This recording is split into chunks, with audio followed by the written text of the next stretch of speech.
भक्ति और मुक्ति, ये दो विषय अलग अलग हैं। दोनों विषय,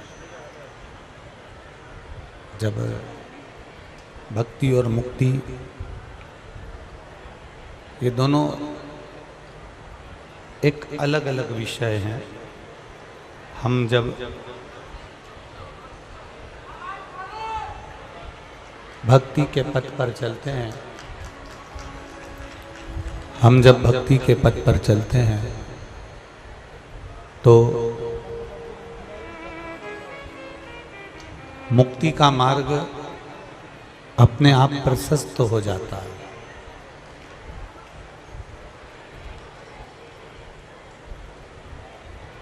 मुक्ति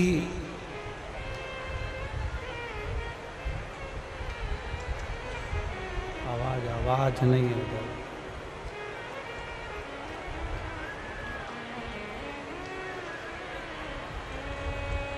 मुक्ति का मार्ग अपने आप प्रशस्त हो जाता है और ये मुक्ति के मार्ग पर या मुक्ति को ढूंढने के लिए आपको कहीं जाने की जरूरत नहीं है। शिव महापुराण की कथा कहती है कि भक्ति के मार्ग को जिसने पकड़ कर रखा है, भक्ति के मार्ग को जिसने संजो कर रखा है, भक्ति के मार्ग को जो पकड़ कर रख लेता है, उसका मुक्ति का मार्ग अपने आप खुल जाता है और वो मुक्ति के मार्ग पर चलकर भव सागर से पार उतर जाता है।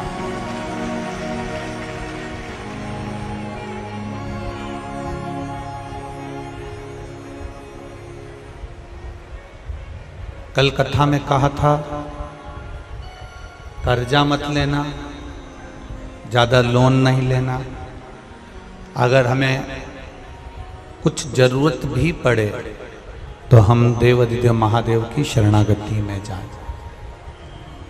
हम भगवान शंकर के चरणों में जाएं, हम भगवान शंकर के पास पहुंचे। अगर हम देवाधिदेव महादेव के चरणों तक पहुंच गए तो हमारा जीवन सार्थक हो गया।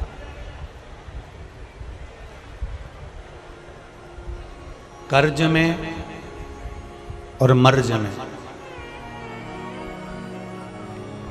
कोई साथ नहीं देता। कर्ज में और मर्ज में तुम्हारा कोई साथ देने वाला नहीं होगा।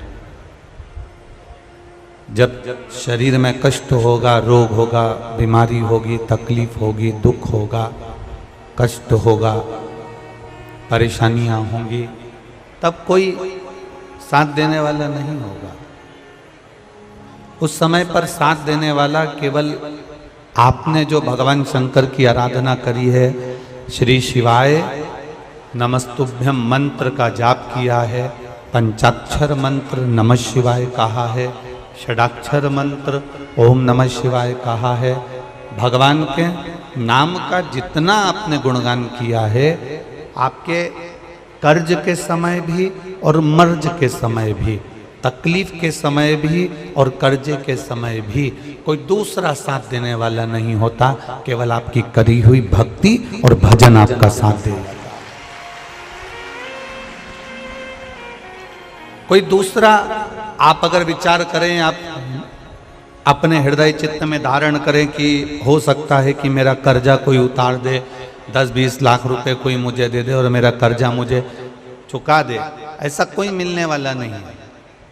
तुम्हारे सगे भी जितने अपने होंगे वो भी तुमको कर्जा चुकाने के लिए कुछ देने वाले नहीं होंगे। और यहाँ जितने बैठे हैं इन्होंने बहुत धक्के खाए होंगे।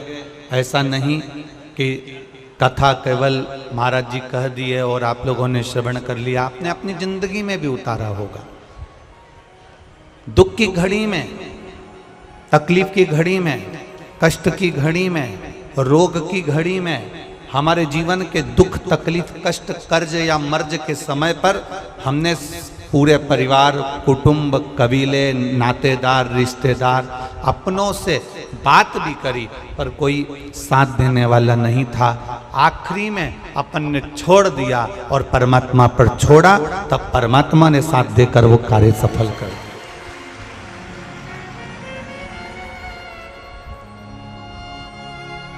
यहां जितने मिलेंगे कोई साथ देने वाला नहीं है। कर्ज में और मर्ज में साथ देने वाला अगर मिलेगा तो मेरा महाकाल बाबा, मेरा काल अधिपति, मेरा महाकालेश्वर, मेरा कुबेर भंडारी ही मिलेगा। दूसरा कोई साथ देने वाला नहीं है सर।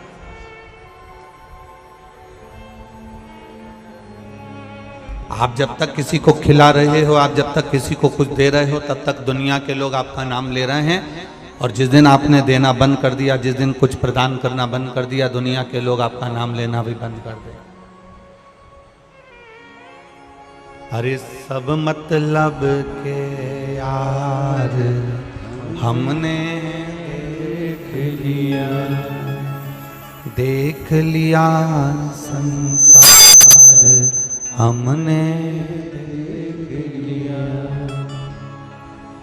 झूठे नाते झूठे रिश्ते, झूठे नाते झूठे रिश्ते, झूठा है संसार हमने देख लिया। सब मतलब के यार हमने देख लिया। ये जितने अपने मिलेंगे, जितने संसार सागर से मिलेंगे, जितने हमको नजर आएंगे, ये सब कहीं ना कहीं हमें लूटने वाले दिखेंगे।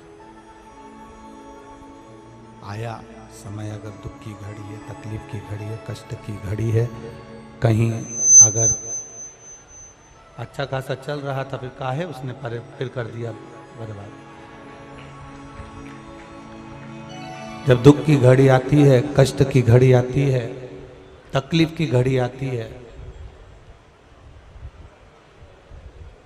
तब धक्के खाने के बाद कोई नजर आए ना आए, कोई दिखे ना दिखे, उस समय पर केवल एक नजर आता है, जिसको तुमने एक लोटा जल समर्पित करा है, जिसकी तुमने पूजन करी है, जिसकी तुमने आराधना करी है, जिसका तुमने भजन किया है, बस वही सामने नजर आएगा, वही तुम्हारे सम्मुख में दिखेगा, वही तुम्हारे सामने दिखेगा।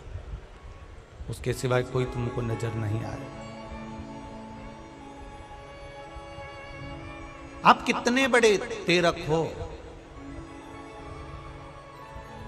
आप कितने बड़े तैरने वाले हो, आप कितने बड़े भी तेरक हो, आप कितने बड़े भी गोताखोर हो, आप कितने बड़े भी तेरक क्यों ना हो महाराज, और कितने बड़े भी गोताखोर क्यों ना हो, पर महासागर की लहरों से आप बाहर नहीं निकल सकते।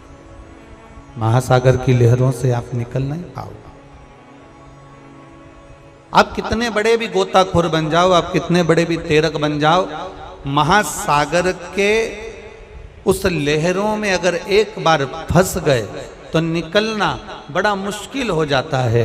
तब उस महासागर से निकलने के लिए हेलीकॉप्टर भेजा जाता है, और उस हेलीकॉप्टर से रस्सी को नीचे लटकाया जाता है, और लटकाकर उस फंसे हुए व्यक्ति को महासागर से बाहर निकाला जाता है। जैसे महासागर में अच्छा अच्छा तेरक, अच्छा अच्छा गोताखोर भी फंस जाता है और वो बिना हेलीकॉप्टर के निकल नहीं पाता है, उसी तरह संसार सागर में आने के बाद अच्छे से अच्छा विद्वान भी फंस जाता है और शंकर के भजन से वो पार उतर जाता है। ऐसा नहीं कि संसार सागर में आने के बाद आप फंसोगे नहीं, संसार सागर में जन्म लेने के बाद आप उसमें समाहित नहीं होगे, फंसोगे नहीं। इस संसार सागर में जन्म लेने के बाद ऐसा कोई मानव जन्मा ही नहीं जो ना फंसा।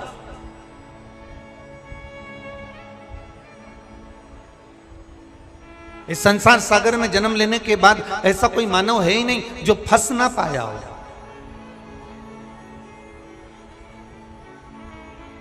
परशु महापुराण की कथा कर रही है, भगवान शंकर का चरित्र कर रहा है, शिव तत्व कर रहा है, शंकर भगवान की कथा कर रही है, शिव महापुराण का चरित्र कर रहा है कि जैसे महासागर में अच्छा अच्छा गोताखोर भी फंस जाता है, अच्छा अच्छा तैरक भी फंस जाता है, तो हेलीकॉप्टर के माध्यम से रस्सी डालकर बाहर निकाल लिया जाता है। उसी तरह से जब हम संसार सागर में, दुखों के सागर में कहीं फंस रहे हों, उस समय पर तुम्हें कोई याद आए ना आए, उस समय पर तुम महादेव का अगर स्मरण कर रहे हो, शंभु का स्मरण कर रहे हो, महामृत्युंजय मंत्र का स्मरण कर रहे हो, श्री शिवाय नमस्तुभ्यम का स्मरण कर रहे हो, पंचाक्षर मंत्र नमः शिवाय, षडाक्षर मंत्र ओम नमः शिवाय, 2 अक्षर का मंत्र राम, 2.5 अक्षर का मंत्र कृष्ण और 12 अक्षर का मंत्र ओम नमो भगवते वासुदेवाय का स्मरण कर रहे हो, तो निश्चित है कि आप उस भव सागर से, संसार सागर से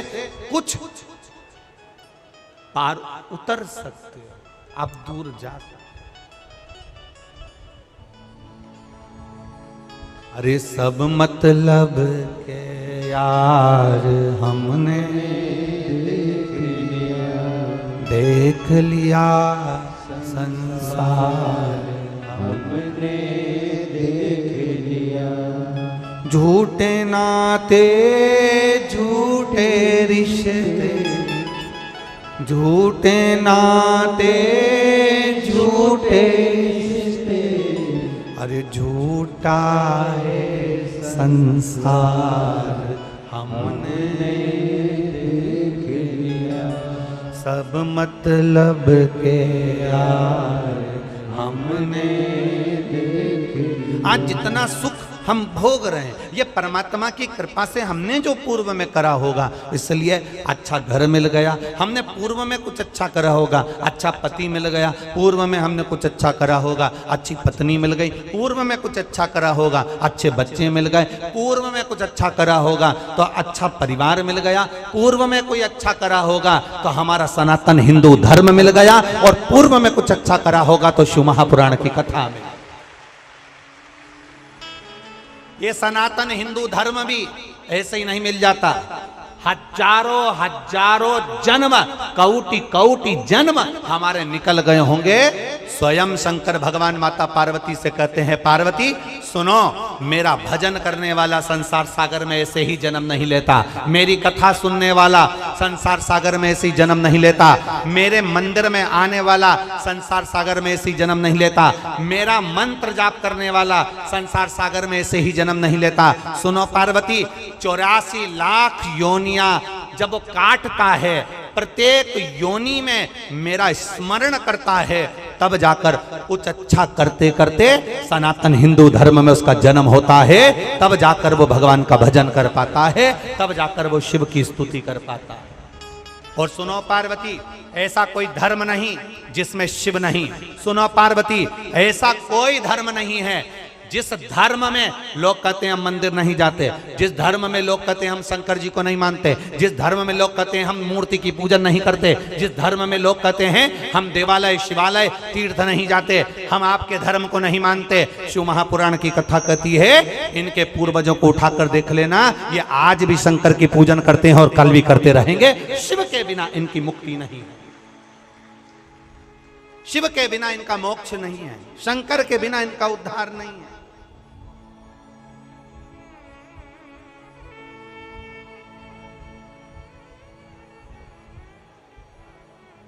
शिव के बिना किसकी मुक्ति? एक बार जरा ध्यान दीजिएगा, आपको अगर मान लो मरने के बाद शमशान में छोड़कर आ गए, और शमशान में छोड़कर आने के बाद में आपके साथ में कौन है? जिंदा हो जब तक तो आपके साथ में आपका पति है, पत्नी है, बच्चे हैं, दादा है, दादी है, पोता है, पोती है, कुटुंब है, कबीला है, रिश्ते हैं, नाते हैं, अड़ोसी है, पड़ोसी है, बुआ है, फूफा है, मामा है, मामी है, जीजी है, जीजा है, काका है, काकी है, ये सारे संबंध हमारे जीते जी। आप में से कितने लोग हैं जिन्होंने देखा हो कि किसी के मरने के बाद जब उसको शमशान छोड़ कर आते हैं, किसी के मरने के बाद उसको आग लगा कर आते हैं, तो ऐसा कौन रिश्तेदार है जो शमशान में अपने पहचान वाले को छोड़कर 1 मिनट भी नहीं आता हो? ऐसा किसी का रिश्तेदार हो तो जरूर बताना। परंतु ऐसा रिश्तेदार संसार सागर में केवल एक है, वो मेरा देव अधिदेव महादेव, जो तुम्हारे जीते जी भी है और तुम्हारे मरने के बाद भी।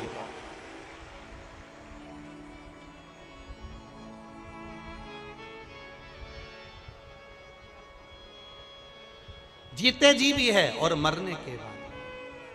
महाराज, इससे तो आगे भजन ही है साथी, हर के भजन बिन अकेला रहेगा। अरे मन ये 2 दिन का मेला रहेगा, कायम जग का झमेला रहेगा। साथी है मित्र गंग के जल बिंदु पान तक, अर्धांगनी बढ़ेगी केवल मकान तक।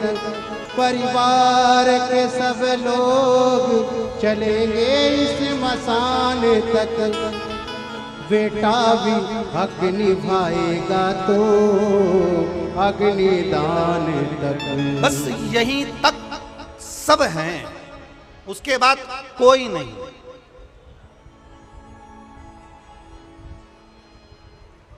आपसे एक प्रश्न करना चाहता हूं भोपाल की इस पावन धरा पर। आज तक ये प्रश्न किसी से नहीं किया, जवाब दोगे क्या? अरे बोलो तो जम के। आज तक इस व्यासपीठ से ये प्रश्न कभी नहीं करा, इसलिए आपसे पूछना चाहता हूं, हेलमेट और सीट बेल्ट लगाने से सरकार का कोई फायदा होगा क्या? बोलो, जम के बोलो। नहीं। किसका फायदा होगा? अच्छे से तो बोलो। अपना फायदा। सरकार का कोई फायदा है क्या? हेलमेट और सीट बेल्ट लगाने से सरकार का कोई फायदा? जम के बोलो जरा। सरकार का कोई फायदा है? नहीं। फायदा किसका है? हमारा। शंकर जी के मंदिर में 1 लोटा जल चढ़ाने से सीहोर वाले पंडित प्रतिम मिश्रा का कोई फायदा है क्या? जम के बोलो। फायदा किसका है? हेलमेट लगाने से, सीट बेल्ट लगाने से तुम्हारा जब एक्सीडेंट होगा तो वो सीट बेल्ट तुम्हें बचा लेगा। तुम्हारा जब एक्सीडेंट होगा हेलमेट बचा लेगा। इसमें सरकार का कोई फायदा नहीं है। मंदिर में 1 लोटा जल चढ़ाने से फायदा तुम्हारा है। तुम्हारी दुख की घड़ी में मेरा महाकाल तुम्हारे साथ खड़ा होगा, सीहोर वाला महाराज नहीं। तुम्हारे जल चढ़ाने से सीहोर वाले महाराज का कोई फायदा नहीं है। तुम्हारे जल चढ़ाने से सीहोर वाले महाराज प्रदीप मिश्रा का कोई फायदा नहीं है। यह मत सोचना कि पंडित प्रदीप मिश्रा का कोई फायदा है। तुम जल चढ़ाओगे तो प्रदीप मिश्रा को कहीं से 1 रुपया मिल जाएगा। तुम्हारे जल चढ़ाने से चवन्नी मिल जाएगी, तुम्हारे जल चढ़ाने से अठन्नी मिल जाएगी। ना ना ना।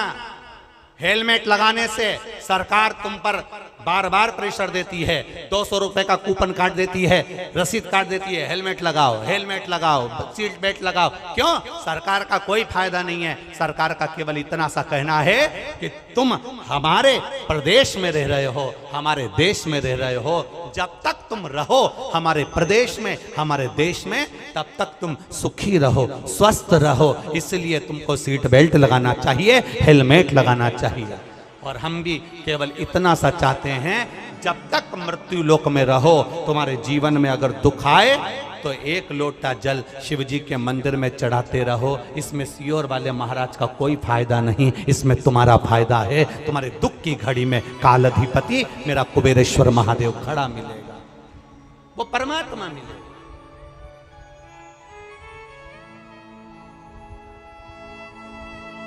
आपके भजन करने से हमारा कोई फायदा नहीं है, आपके स्मरण करने से हमारा कोई फायदा नहीं है। आपके भजन करने से आपका फायदा है, आपके मंदिर जाने से आपका फायदा है, शंकर जी को एक लोटा जल चढ़ाने से आपका फायदा है, शंकर जी का पशुपति व्रत करने से आपको फायदा है। हमारा कोई लाभ नहीं है, लाभ तुम्हारा। देखो एक पत्र में आया, एक पत्र में किसी ने लिखा,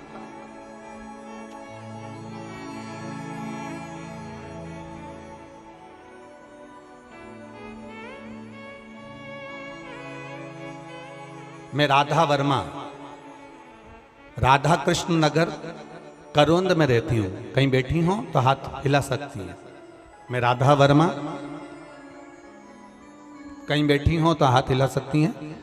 मैं राधा वर्मा, राधा कृष्ण नगर करोंद में रहती हूं। मेरा मोबाइल नंबर ये है। आप लोग एलईडी पर, आस्था चैनल पर भी पत्र को पढ़ सकते हो।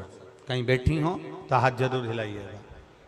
पत्र में उन्होंने लिखा, मैं 10/2/2022 को मैंने सोनोग्राफी कराई और डॉक्टर ने कहा कि तुम्हारे गर्भ में जो बच्चा है इसकी किडनी नहीं है,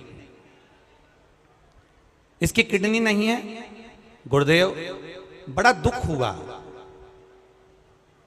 15 दिन डॉक्टर ने कहा कि इस बच्चे की किडनी नहीं है, आप चाहें तो इस बच्चे को ना रखें तो अच्छी बात है, इस बच्चे को जन्म मत दो, ये बच्चा बीमार रहेगा, इसकी किडनी नहीं है। 15 दिन का समय डॉक्टर ने दिया और 15 दिन के समय में बस डॉक्टर ने कहा इसके बाद ऑपरेशन करना पड़ेगा।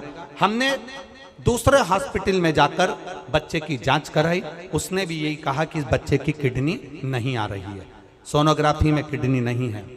15 दिन डॉक्टर ने फिर बुलाए, फिर जांच कराया, पर उसमें किडनी नहीं आई। तीसरे हॉस्पिटल में गए, तब भी किडनी नहीं है। तब किसी ने कहा एक काम करो, कुबरेश्वर धाम चले चलते हैं, वहां से एक रुद्राक्ष लेकर आएंगे, वो रुद्राक्ष गलाएंगे, पानी शिव को चढ़ाएंगे, वो लाकर बहू को पिलाएंगे। जल दिया, शिवजी पे चढ़ाया हुआ जल पीना प्रारंभ करा, परिवार में पशुपति व्रत करना प्रारंभ करा, एक बेलपत्र खाना प्रारंभ करा और अगली सोनोग्राफी 22वें दिन कराई। डॉक्टर ने कहा ये तो चमत्कार सा है, बच्चे की दोनों किडनियां वापिस आ गई हैं। ये कृपा, ये उदारता है देवादिदेव महादेव, ये उदार, ये शिव की कृपा है, ये शंकर की उदारता, और ये शिव की कृपा बिना कुछ नहीं होता। शिव की कृपा बिना कुछ नहीं होता। खाली न जाता कोई दर से तुम्हारे, खाली न जाता कोई दर से तुम्हारे, मैं भी खड़ी हूँ नंदी बाहें पसारे। आप शिव की आराधना में लगे हो, शंकर की भक्ति में लगे हो, इसमें सियोर वाले महाराज का कोई लाभ नहीं है। आपने एक लोटा जल शंकर भगवान को चढ़ाया, विश्वास कर कर पीना प्रारंभ करा। आपने एक बेलपत्र शंकर भगवान को चढ़ाई, विश्वास कर कर खाना प्रारंभ किया। आपने शंकर भगवान के मंदिर में जाना प्रारंभ करा। आप 2 कदम चलकर शिव के दरवाजे तक जाते हो तो तुम्हारा दुख मिटाने के लिए वो कैलाश को छोड़कर तुम्हारे दरवाजे तक आता है, ये निश्चितता है।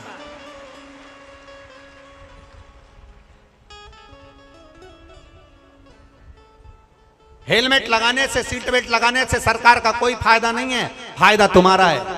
ये सिर में चोट नहीं लगेगी, शरीर का नुकसान नहीं होगा। सीट बेल्ट लगाओ, हेलमेट लगाओ।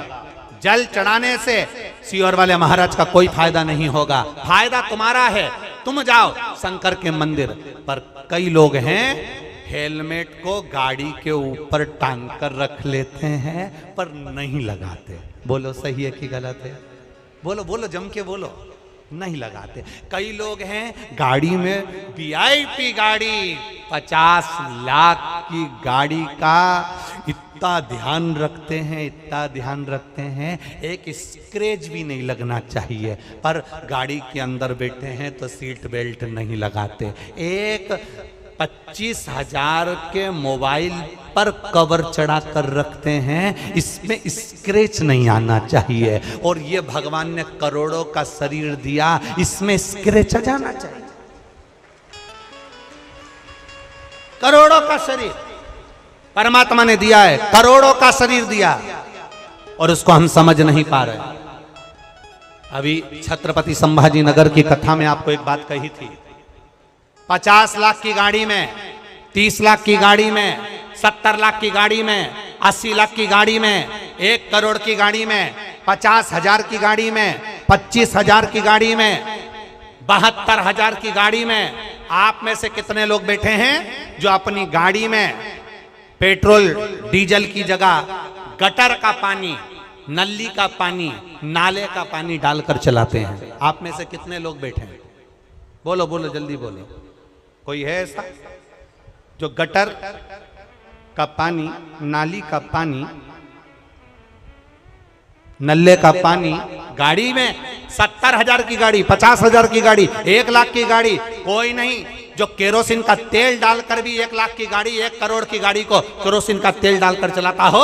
ऐसा कोई व्यक्ति नहीं है। अपनी इतनी महंगी गाड़ी को लोग पेट्रोल और डीजल से चलाते हैं। जरा विचार करना, 50,000, 70,000, 1 लाख, 50 लाख की गाड़ी को लोग गटर का पानी, केरोसिन का तेल डालकर नहीं चलाते।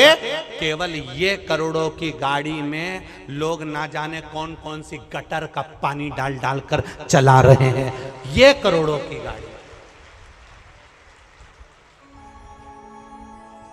रोज शाम ढलती है और ये गटर की दुकान पर मिलते हैं, और वो गटर का पानी डाल डाल कर गाड़ी को चला रहे हैं।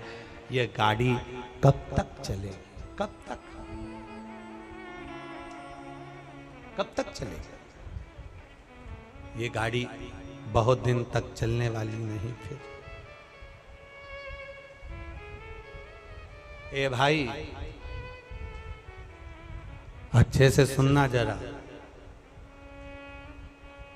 एक आंकड़ा निकलवाना। मेरा निवेदन है, एक आंकड़ा निकलवाओ सरकार से। समुद्र में डूबकर मरने वालों की संख्या कम है, बावड़ी में डूबकर मरने वालों की संख्या कम है, तालाब में डूबकर मरने वालों की संख्या कम है, कुएं में डूबकर मरने वालों की संख्या कम है, समुद्र में डूबने वालों की संख्या कम है, खड्डे में डूबकर मरने वालों की संख्या कम है, पर प्याली में डूबने वालों की संख्या ज्यादा है। जितने समुद्र में डूबकर नहीं मरे, जितने पानी में डूबकर नहीं मरे, जितने तालाब और बावड़ी में डूबकर नहीं मरे, जितने कुएं और बावड़ी में डूबकर नहीं मरे, उतने नशे में डूबकर लोग मर गए हैं। जरा आंकड़ा निकलवाओगे तब समझ में आएगा। इस शरीर की कीमत को समझो कि करोड़ों का शरीर दिया है। एक एक किडनी 50-50 लाख की मेरे देव अधिदेव महादेव ने दी है। फेफड़े दिए, नेत्र दिए, श्रवण शक्ति दी, मुख दिया, हाथ दिया, पाँव दिया, उसको धन्यवाद देते रहो। ये तेरी उदारता, ये तेरी कृपा है। तेरी कृपा बिना नहीं हो सकता। जो तू दिया है वो कोई नहीं दे सकता, जो तू दिया। आज फिर आदरणीय विश्वास भैया के यहाँ से भाभी जी आज फिर कह रही थी, गुरुदेव श्रीमती रूमा जी सारंग फिर कह रही थी, बड़े बड़े सौभाग्य हमारे, बड़े बहुत बड़ा भाग्य है हमारा जो हम इस पावन शिव महापुराण कथा के यजमान पद मिला। गुरुदेव आप कहते हो शंकर और पार्वती को यजमान का पद मिला था, ये तो शिव ने हमारे ऊपर बड़ी कृपा करी है। एक बार जोरदार ताली श्रीमती रूमा जी सारंग जी के लिए। बहुत बहुत साधुवाद है आपके विचारों को, आपके भावों को और आपके निर्मल स्वभाव को।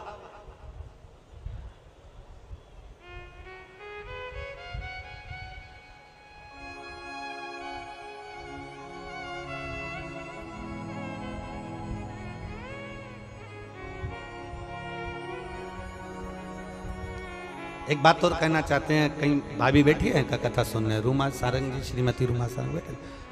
अच्छा ठीक, श्री शिवाय नमस्ते बहन। एक बात और कहना चाहते हैं, कल हमने जो देखा हम छोड़ते नहीं है कहे बिघा, बोलना होता है बोल देते हैं। कल हमने देखा, हम जा रहे थे विश्वास भैया संग में थे, आप थोड़े पीछे रह गए, कुछ कार्यकर्ताओं ने आपको पीछे कर दिया। इस जगह पर कोई दूसरे मिनिस्टर की अगर पत्नी होती ना 50 बार अकड़ दिखा देती, पर आपका स्वभाव, आपको नम्रता का जो भाव है, धन्यता है आपको। बहुत बहुत साधुवाद, बहुत बहुत साधुवाद। कोई होते तो कह देते तुम मुझे जानते नहीं हो, पर आपके स्वभाववश बाबा की बड़ी कृपा है। हर हर महादेव। एक बार जोरदार ताली बजाइए। बहुत बहुत साधुवाद। वो कहीं भक्ति का बल बड़ा, विश्वास का बल बड़ा, भरोसे का बल बड़ा, श्रद्धा का बल बड़ा है। अपने शरीर को पहचानो, इस शरीर में रहने वाली आत्मा को पहचानो, और आत्मा के साथ जो भजन करने वाले परमात्मा का गुणानुवाद है उसको पहचानो।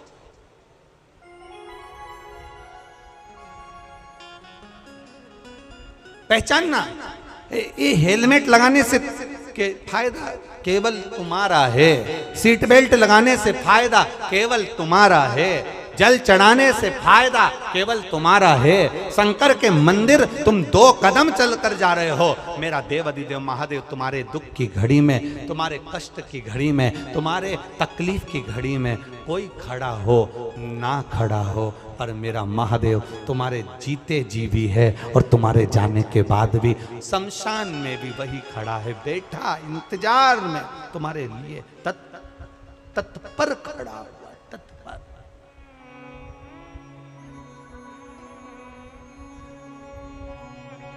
महाराज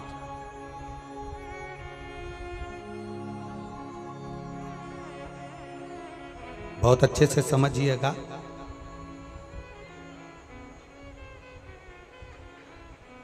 गाय को पकड़कर लेकर चलते जाओ, गाय का बछड़ा पीछे पीछे, बोलो बोलो जम के आए। बछड़े को पकड़कर लेते जाओ, गाय पीछे पीछे आएगी। बछड़े के पीछे गाय चलती है, गाय के पीछे बछड़ा चलता है, पति के पीछे पत्नी चलती है, और जल चढ़ाने वाले भक्त के पीछे मेरा भोलेनाथ चलता है। मेरा शंभु, मेरा त्रिकालदर्शी, मेरा कैलाशी, मेरा विनाशी चलता है। एक पत्र और देखिए।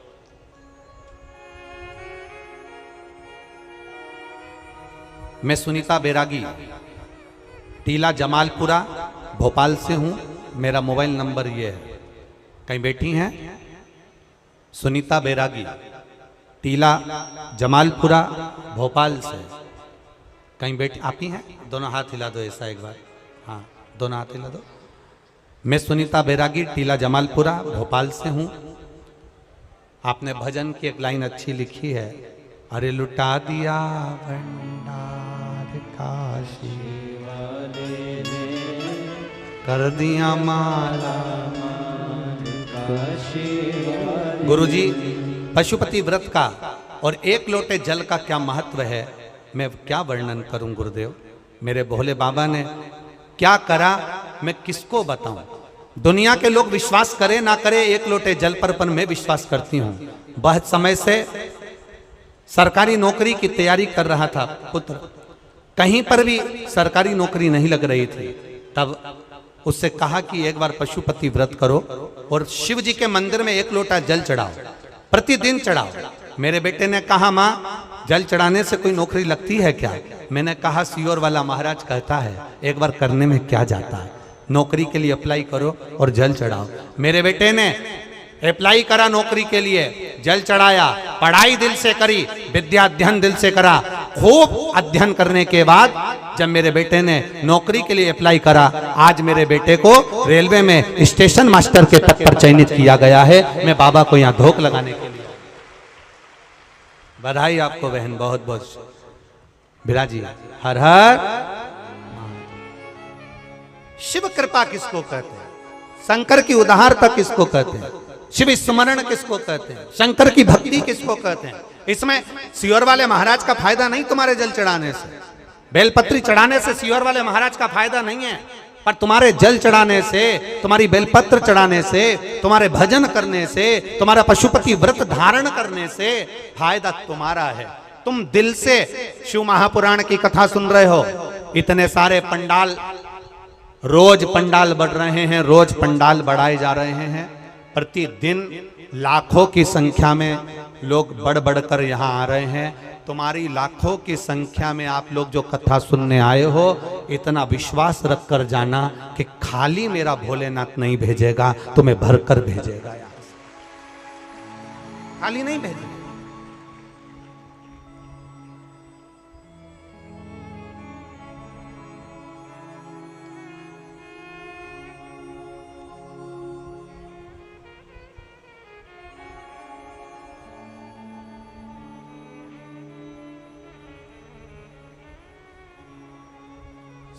भोले मैं तेरी पतंग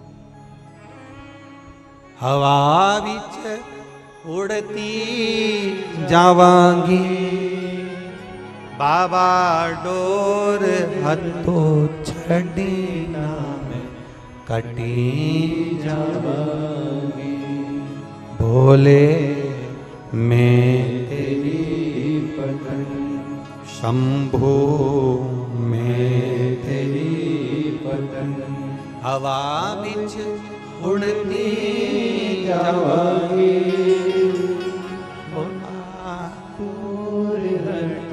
छड़ी ना मैं कटी जावांगी।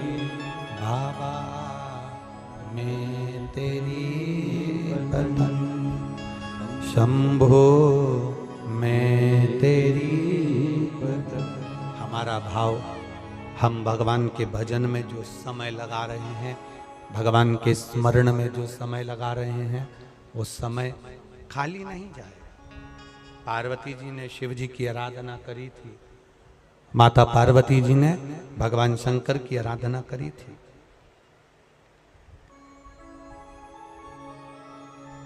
दान, भजन, प्यासे को पिलाया गया पानी, भूखे को कराया गया भोजन, स्मरण, कीर्तन, मंत्र जाप, ये खाली नहीं जाता। कथा सुनने बैठे हो, ये खाली नहीं जाता। एक बड़ा सुंदर चरित्र, एक बार माता पार्वती जी ने शिव जी से संसार में सुख और दुख के बारे में स्मरण किया। आवाज बढ़ाओ। शिव जी से सुख और दुख के विषय में माता पार्वती जी ने प्रश्न किया। थोड़ा ध्यान से सुनना, बड़ा अच्छा चरित्र। काशी में नंदन वन में भगवान शंकर और पार्वती बैठे हैं।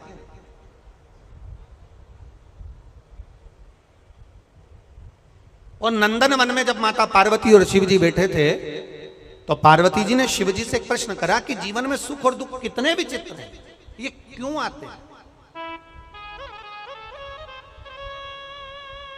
सुख मिला तो क्यों मिला, और दुख मिला तो क्यों मिला? ये माता पार्वती जी ने शिव जी से प्रश्न किया। शंकर भगवान ने बड़े भाव से इस सुख दुख के चरित्र का वर्णन किया। शिव जी कहते हैं, सुनो पार्वती, मैं तुम्हें एक चरित्र सुनाता हूं।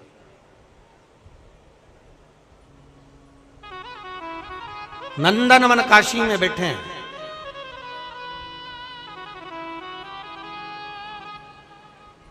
और नंदनवन काशी में बैठकर भगवान शंकर पार्वती जी से कर, मैं तुम्हें एक चरित्र सुनाता हूं। एक सेठ जी, करोड़पति, धनपति, अरबपति, बहुत पैसा है,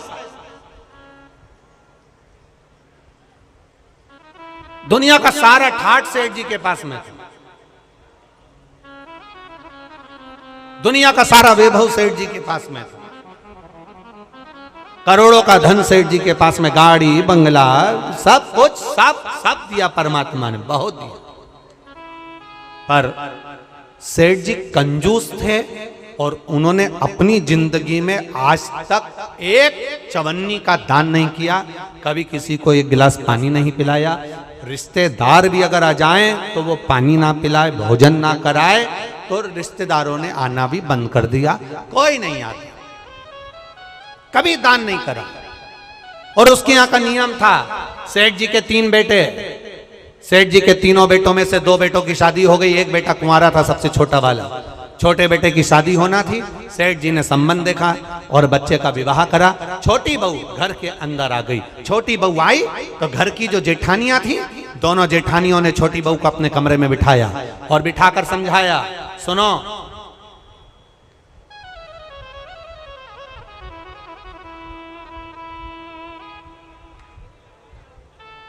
पहले ऐसा नियम था, अब आजकल ऐसा नियम तो नहीं है, पर पहले ऐसा नियम था कि लड़के की शादी होती थी और बहू को लेकर आता था ना, तो अपने खुद के घर में बहू को लेकर बाद में आता था। पहले उसको रुकने की व्यवस्था कोई रिश्तेदार के यहाँ, कोई नातेदार के यहाँ, कोई संबंधों के यहाँ, कोई पहचान वाले के यहाँ, उसको बहू को रखा जाता था। बोलो भोपाल में ऐसा था कि नहीं था? अरे बोलो, जम के तो बोलो, था ना ऐसा? लड़का शादी कर कर बहू को लेकर आया, सीधे अपने घर नहीं आया, पहले उसको कोई मित्र के आधिकारिक पहचान वाले, दीदी, जीजा, बहनोई, नातेदार, रिश्तेदार, कुटुंब, कबीला, अड़ोसी पड़ोसी, रिश्तेदार वाला, उसके यहाँ पर उस बहू को, उस छोरे को, बहू बेटा को वहां रोका जाता। काहे के लिए रोकते थे? उसको रोकने का कारण क्या था? उसको रोकने का कारण केवल एक था। क्यों रोका जाता था? केवल एक कारण से कि बहू जब वहां पर आए तो उसको हमारे घर के बारे में हमारे रिश्तेदार सब बता दें कि तुम्हारी सास ऐसी है, तुम्हारे ससुर ऐसे हैं, तुम्हारा देवर ऐसा है, तुम्हारा जेठ ऐसा है, तुम्हारा परिवार ऐसा है। अब जो छोटी बहू आई है तो दोनों जेठानियों ने उससे मिला और मिलकर कहा, सुनो, हमारे ससुर का एक नियम बड़ा प्रबल है, उसको याद रखना। हमारे ससुर का नियम बड़ा तेज है, उसको याद रखना। कौन सा नियम? छोटी बहू ने पूछा कि तुम्हारे यहाँ का नियम क्या है? तो हमारे ससुर का एक नियम है, कभी जिंदगी में अगर घर में रहना है तो दान बिल्कुल, बोलो बोलो, जम के बोलो, नहीं करना। एक रोटी का भी दान मत करना। अगर डब्बे में रोटी बच जाए तो दूसरे दिन उस रोटी को मिक्सर में पीस के चूड़ा बना के खा जाना, पर गाय को भी मत देना। ये हमारे ससुर का नियम।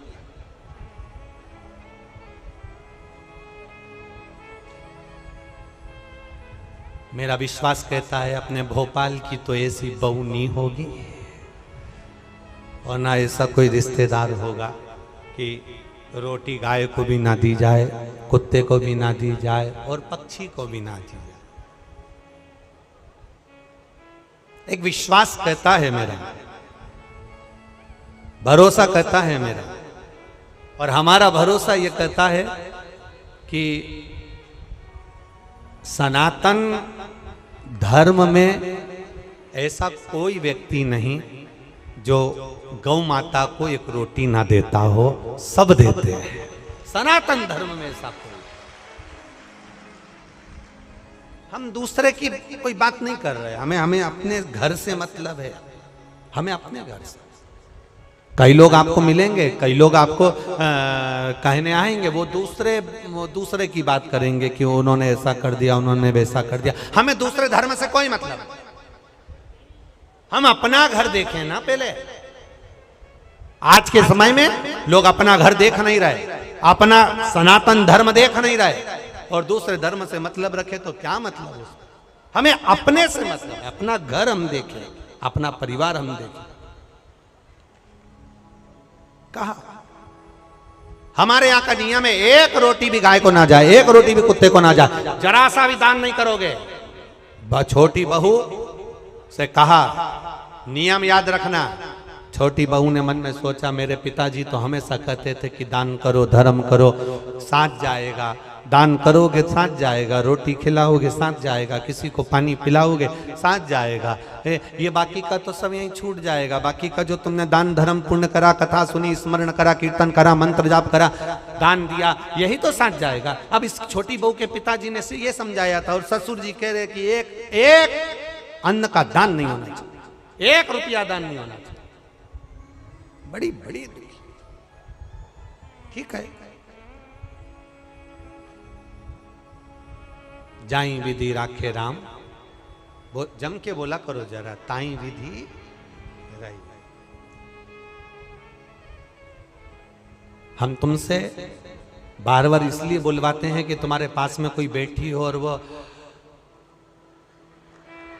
कर रही हो तो तुम उसके पास में बैठकर कम से कम बोल तो दो। जैसे ही बोलोगी वो भी जाग जाएगी, थोड़ी बहुत तो उठ ही जाएगी। अब छोटी बहू ने कहा ठीक है, जाई विधि राखे राम, ताई विधि, और सीताराम सीताराम सीताराम कही चालू, बहू रहने लगी। 4 महीने बीते, बहू छज्जे में कपड़े सुखा रही थी, गैलरी में कपड़े सुखा। नीचे एक भिखारी आ गया, उसने आवाज लगाई, 3 जन्म से कुछ नहीं खाया है, भूखा हूं, भोजन दे दो। क्या बोला वो? कितने जन्म से? 3 जन्म से कुछ नहीं खाया है, भूखा हूं, भोजन दे दो। बहू कपड़े सुखा रही थी, उसकी आंख में आंसू भर गए। हमारा नियम है, हमारे ससुर का नियम है, दान नहीं कर सकते। अब बोलूं तो बोलूं क्या इसको? छोटी बहू अपने पिता के संस्कारों को छोड़ ना पाई और ऊपर कपड़े फटकते फटकते, कपड़े को जब पानी से निचोड़ते हैं, निचोड़ कर सूखने डालते हैं, एक बार फटक देते हैं। फटकने का मतलब ये होता है कि पानी झड़ जाए से मतलब नहीं होता। फटकने का मतलब ये होता है उसमें जो सल है वो अच्छे हो जाए। फटका, और फटकते समय तार पर गैलरी में कपड़ा डालती डालती बोली,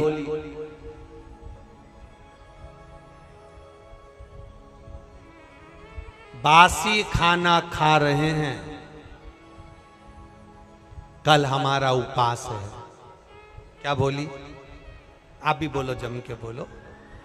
बासी खाना खा रहे हैं, कल हमारा उपवास है। इतना भिखारी ने सुना और भिखारी चले गया। अब भिखारी तो चले गया, पर नीचे जो कुर्सी डाल के अखबार पढ़ रहा था,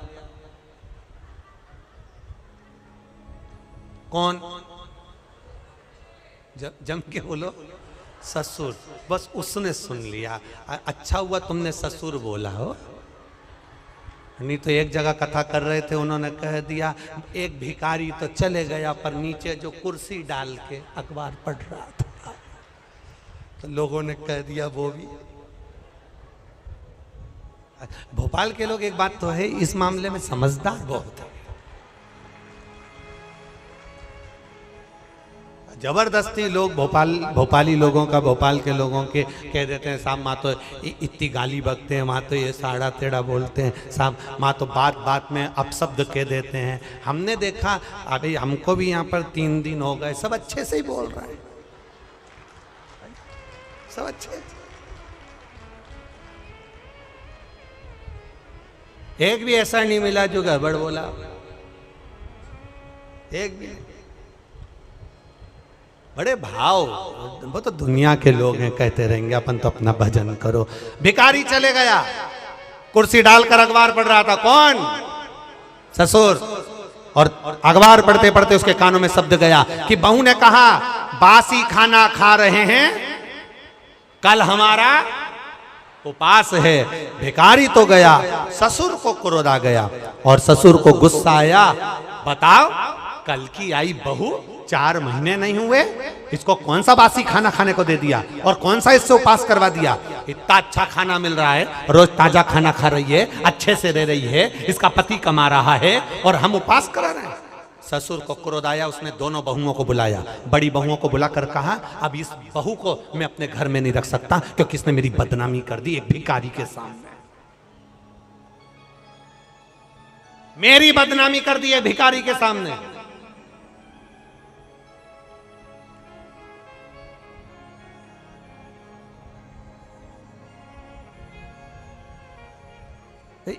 होता है। एक सास भी ऐसी थी, एक कथा में आता है, एक सास ऐसी थी, वो कभी दान नहीं करती, एक चीज नहीं, कुछ नहीं दान करे। और पड़ोसी के यहां बैठी थी और उसकी बहू बड़ी धर्मात्मा थी, वो पड़ोसन के यहां बैठी थी। भिखारी आया, भिक्षा मांगते मांगते इसके घर गया, बहू से कहा भिक्षाम देही।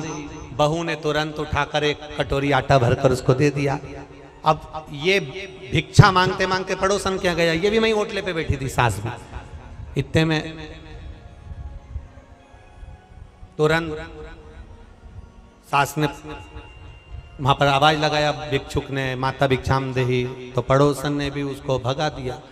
तो इसने जो यहाँ बैठी थी पड़ोसन, इसने पूछा क्यों, वो तीसरे नंबर के घर पर गए थे क्या? हाँ। कुछ दिया क्या? हाँ। क्या दिया? एक कटोरी आटा। इसमें इतने में भिखारी का हाथ पकड़कर बुढ़िया लेकर अपने घर गई और बहू को बुलाया, बहू, ए बहू। बहू आई, क्या है मां? तूने भिखारी को एक कटोरी आटा दिया? हाँ। किससे पूछ के दिया? किसी से नहीं, अपना घर है, दान करना चाहिए। इतने में सास को गुस्सा आया और भिखारी से कहा, भिक्षुक से कहा, तुमने मेरे घर से आटा लिया? हाँ। वापिस दो।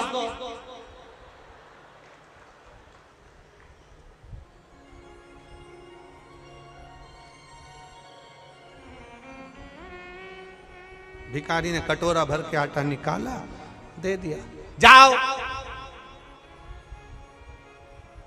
इस घर में मेरी चलती है, मैं बोलूंगी तो बहू आटा देगी और मैं बोलूंगी तो नहीं देगी। जाओ, मैं जब तुमसे बोलूंगी तुम आओ, तुम आना, फिर मैं आटा। अब भिखारी ने फिर बोला, माता भिक्षाम देही। सास ने कहा, कटोरी भर के आटा दो। बाहर खड़े भिखारी ने सास से पूछा, तुम ऐसा क्यों करी? सास ने कहा, आज से ही नई नवेली बहू की घर में चलने लगेगी तो मेरी कभी नहीं चलेगी, इसलिए मेरी चलना चाहिए, इसलिए मैंने ऐसा करा। मेरी चलना चाहिए। अब ससुर जी बैठे थे, ससुर ने बहुओं को बुलाया, इसने तुम्हारी इज्जत खराब कर दी। ये कह रही है कि बासी खाना खा रहे हैं और कल हमारा उपास है। बताओ कौन सा बासी खाना खिलाया इसको? कल की आई हमें बदनाम कर रही है। अब तुरंत ससुर ने पत्र लिखा और समधी जी को भेजा, आप अपनी लड़की को लेकर चले जाओ, क्योंकि ये हमें बदनाम कर रही है, ऐसी लड़की हमें नहीं रखना, हम इसको ताज़ा खाना खिलाते हैं, ये बासी खाना खाने की बात करती है। एक भिखारी को इसने ऐसा ऐसा बोला है। और समधी के पास पत्र गया, समधी की आंख में आंसू भर गए, मेरी बेटी को 4 महीने हुए हैं शादी को, कैसे लेकर आ जाऊं?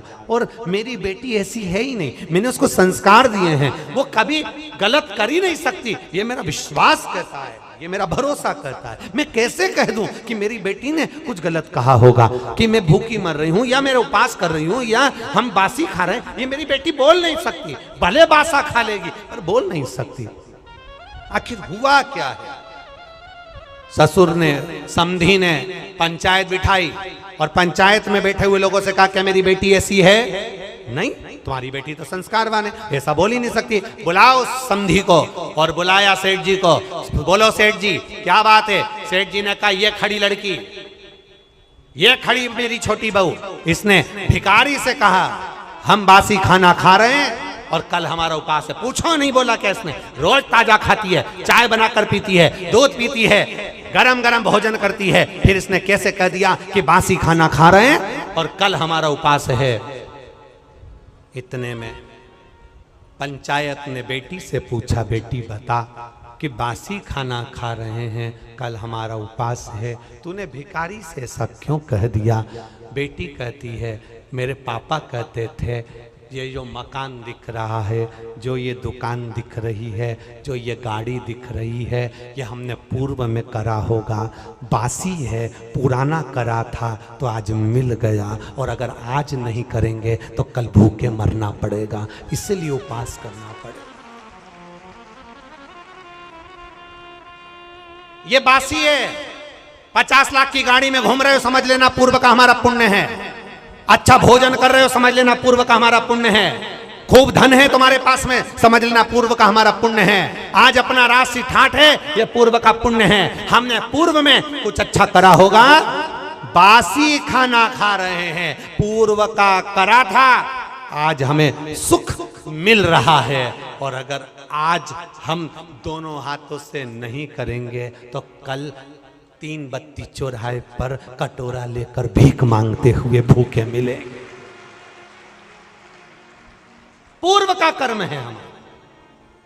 आपको लोग सलाम ठोक रहे हैं, आपको लोग नमन कर रहे हैं, आपको लोग प्रणाम कर रहे हैं, आपको लोग दंडवत कर रहे हैं, आपको लोग नमन कर रहे हैं, आपकी लोग बात सुन रहे हैं, आपका जय जयकार हो रहा है, आप गाड़ी में घूम रहे हैं, 4 बंगले आपके पास में हैं, खूब अच्छा मकान, खूब अच्छी पत्नी, बच्चे, परिवार, कुटुंब, कबीला सब अच्छा मिला है। समझ लेना उस परमात्मा की कृपा है।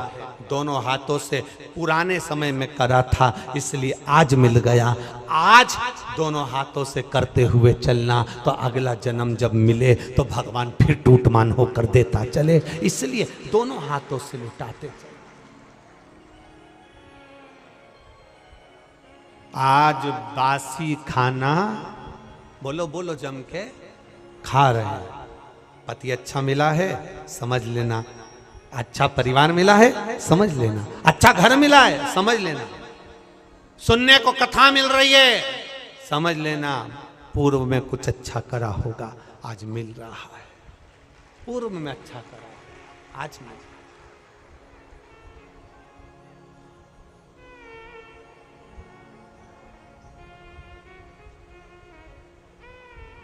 क्या ये शिव महापुराण की कथा भोपाल में पहले नहीं हो सकती थी? बोलो बोलो जम के। पर ललाट पर तो लिखा होना चाहिए कि किसके माध्यम से होगी और कौन करवाए।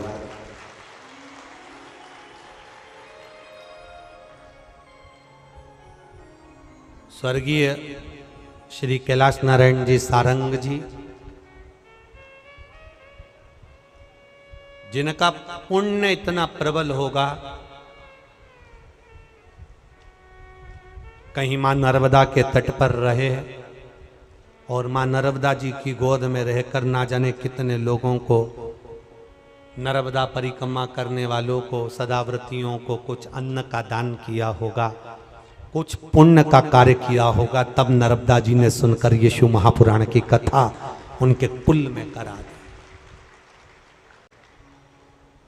कुल में। और मैं साधुवाद दूंगा, धन्य है ऐसे माता पिता, स्वर्गीय श्री कैलाश नारायण जी सारंग जी, श्रीमती प्रसून जी सारंग जी, धन्य है जिन्होंने ऐसे बेटे को जन्म दिया, जिस बेटे ने ये पावन शिव महापुराण की कथा को कराकर संपूर्ण राष्ट्र का उत्थान करवाया। धन्य, कुल धन्य, परिवार धन्य। सहज नहीं, ये पूर्व का हमें जो मिला है उसका हम सदुपयोग करते चले। बहुत ध्यान देना महाराज, बहुत ध्यान देना। मत बुरे कर्म कर बंदे वरना पछताएगा, भगवान की आंखों से तू बच नहीं पाएगा, वो बच नहीं पाएगा।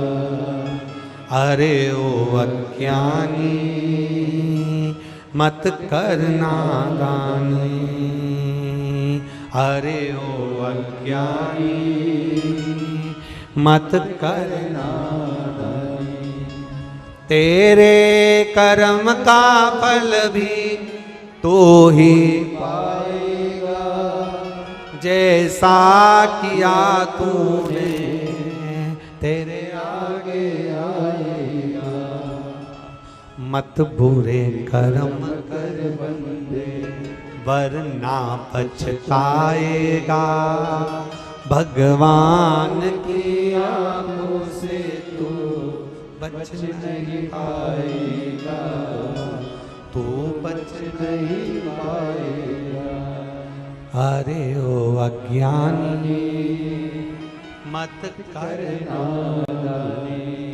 हम अच्छा कर्म करेंगे मिलेगा, हम अच्छा पुण्य करेंगे मिलेगा, हम अच्छा भजन करेंगे मिलेगा। एक बच्ची ने लिखा पत्र, मुझे डॉक्टर ने बोल दिया था तुम्हारी जिंदगी में तुम्हारे यहां कभी संतान नहीं होगी। ये पत्र देखिए,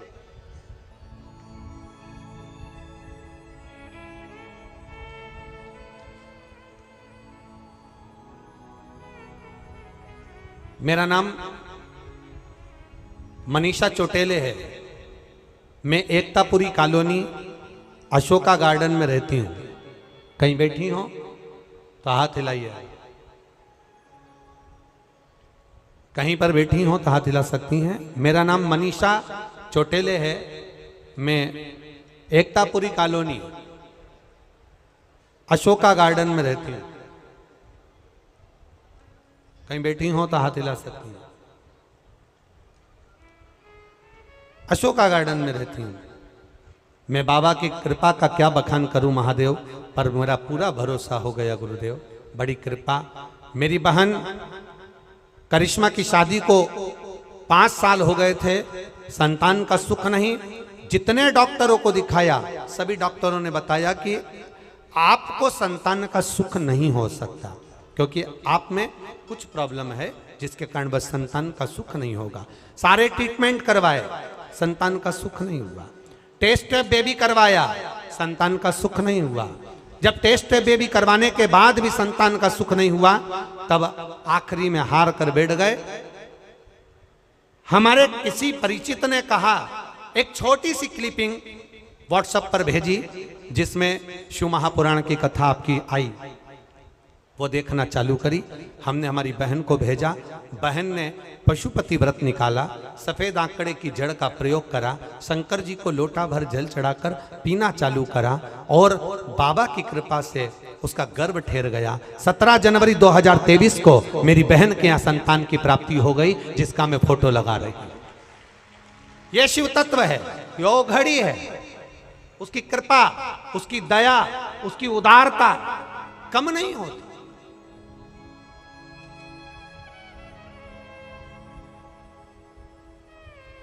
देवता उतना देंगे जो तुम्हारे भाग्य में लिखा होगा, भगवान उतना देंगे जितना तुम्हारे भाग्य में किस्मत में लिखा होगा। पर मेरा महादेव सबसे हट कर देता है। तुम्हारे भाग्य में अगर दुख लिखा है तो उसको जल चढ़ाते हो शंकर भगवान पर, तुम जल चढ़ाते हो, जैसे जल चढ़ाते चढ़ाते पहले कोई चंदन लगाकर गया और जल चढ़ाते चढ़ाते चंदन धुल जाता है, जैसे जल चढ़ाते चढ़ाते भगवान पर अबीर गुलाल धुल जाता है, जल चढ़ाते चढ़ाते भगवान पर लगाया हुआ जो कंकु आदि है, हल्दी है, वो धुल जाता है। जैसे जैसे रोज रोज शंकर भगवान पर जल चढ़ाते जाते हो, प्रतिदिन 1 लोटा जल चढ़ाते जाते हो, वैसे वैसे हमारी किस्मत में लिखा हुआ दुख भी मिट जाता है। हमारे भाग्य में लिखा हुआ दुख कट जाता है। जल चढ़ाओ महादेव को, दुख कटे अपना। जल चढ़ाओ शिव को, दुख कटे अपना। भगवान से तो प्रार्थना करते रहा करो कि लिखण वाले तू हो के दयाल लिखना, मेरे हृदय बीच शिव जी का प्यार। शिव जी से भाव के साथ कहा हुआ वो सुनता, उसकी कृपा।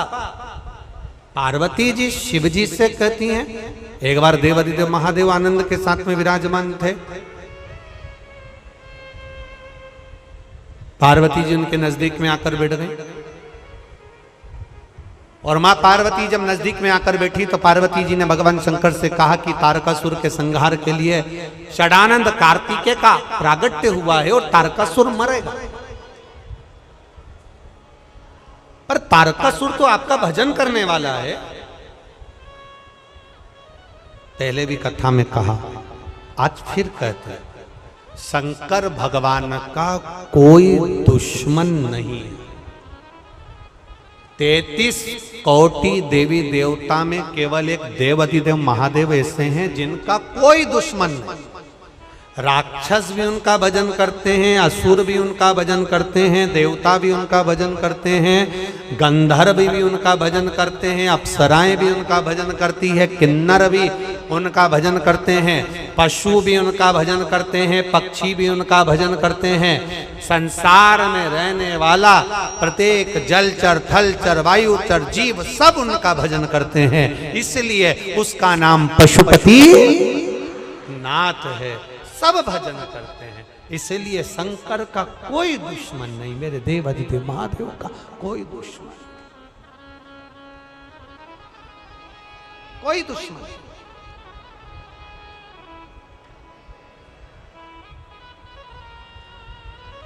शिव का कोई द्रोही नहीं।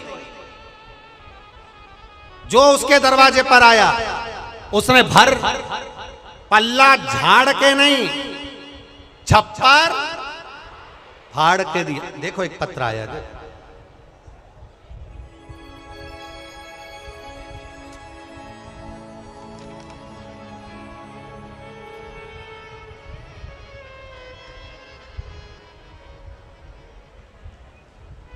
मैं किरण साहू पति टेकराम साहू भोपाल टीला जमालपुरा में रहती हूं।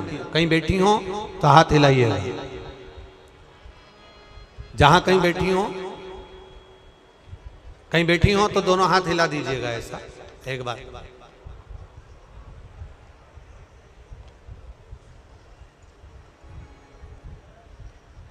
मैं किरण साहू पति टेकराम साहू भोपाल टीला जमालपुरा में रहती हूँ। कहीं बैठी हो तो हाथ हिलाइएगा जहां कहीं भी बैठी हो।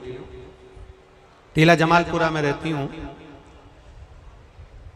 मेरी शादी को 20 साल हो चुके थे, मेरी कोई संतान की प्राप्ति नहीं हुई।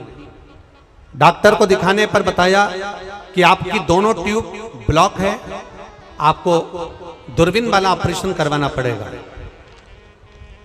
10 साल हमने संतान का इंतजार करा। 10 साल के बाद हमने ट्यूब का ऑपरेशन कराया। ट्यूब का ऑपरेशन कराते हुए 10 साल बीत गए, फिर भी हमारे यहाँ कोई संतान नहीं हुई। गुरुदेव 20 साल हो गए शादी को, पर औलाद का सुख नहीं था। हमारी पड़ोसन ने हमको कहा, आप शिव जी के मंदिर जाया करो, एक लोटा जल चढ़ाया करो। हमने हमारी पड़ोसन से कहा, डॉक्टर के कहने पर हमने ऑपरेशन भी करवाया। दोनों ट्यूब खराब थी, इसके बाद भी 10 साल हो गए ऑपरेशन को, तो भी हमारे यहाँ औलाद नहीं है। आज हमारे यहाँ 20 साल हो गए, संतान नहीं। अब क्या भगवान सुनेगा? जब नहीं सुना तो अब क्या सुनेगा? पड़ोसन ने कहा, एक बार विश्वास तो करो। वो सीहोर वाला महाराज है ना, प्रदीप मिश्रा, वो कहता है लोटा भर जल चढ़ाने से सारी समस्या हल हो जाती है। 20 साल ही तो हुए हैं, कहाँ देरी हो गई? जल चढ़ाओ, पियो। हमने 1 लोटा जल चढ़ाकर पीना चालू करा। केवल 7 महीने हुए थे जल चढ़ाते चढ़ाते, और बाबा की कृपा से गर्भ ठहर गया। और बाबा की करुणा ऐसी हुई कि 21 अप्रैल को मालूम पड़ा कि गर्भ ठहरा। और बाबा की कृपा से ऐसी कृपा हुई बाबा कि 2023 में 17 अक्टूबर के दिन मेरे घर में 20 साल के बाद संतान ने जन्म लिया है। गुरुदेव बस एक तमन्ना लेकर व्यासपीठ के सामने आए हैं। हमारे बच्चे 8 महीने का हो गया है। आप बच्चा 8 महीने का हो गया है। आप हमारे बच्चे को एक बार व्यासपीठ की धोख लगवा देंगे? अगर कहीं बैठी हो तो हम मना नहीं है हमारी तरफ से। कहीं बैठी हो अपने बच्चे को लेकर तो अवश्य कार्यकर्ता यहाँ तक लेकर आएगा, कोई दिक्कत वाली बात नहीं है। अगर आप यहाँ बैठे हो पंडाल में, किसी भी पंडाल में है, यहाँ पर कहाँ बैठे? हाँ लिया जरा बच्चे को लिया।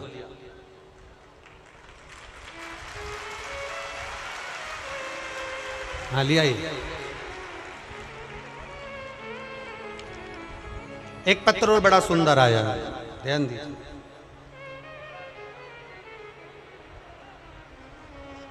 खाली न जाता कोई दर से तुम्हारे, खाली न जा। एक पत्र और बड़ा सुंदर है, बड़े ध्यान से सुनिएगा। गुरुदेव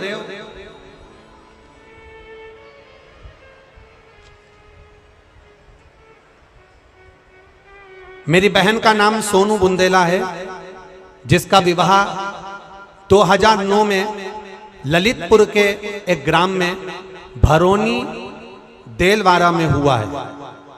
कौन से सन में हुआ? जम के बोलो जरा। 2009 में। 2009 में ललितपुर के ग्राम भरोनी देलवारा में मेरी बहन का ब्याह हुआ है, जिसका नाम सोनू बुंदेला है। गुरुदेव 2009 से आज तक मेरी बहन का गर्भ नहीं ठहरा। गुरुदेव 2009 के बाद मेरी बहन के घर संतान की प्राप्ति नहीं हुई। 22 साल हो गए थे गुरुदेव, और बाबा का एक लोटा जल और पशुपति व्रत से मेरी बहन के घर में 22 साल के बाद बच्चा आया है, जिसका मैं फोटो लगा रहा हूं। 22 वर्ष के 2009 के बाद संतान की प्राप्ति नहीं। ये शिव तत्व, ये उघड़ी, ये शिव। खाली न जाता दर से तुम्हारे, मैं भी खड़ा हूँ बाहें पसारे, अपने हृदय से लगा लो गिरा जा रहा हो, उठा लो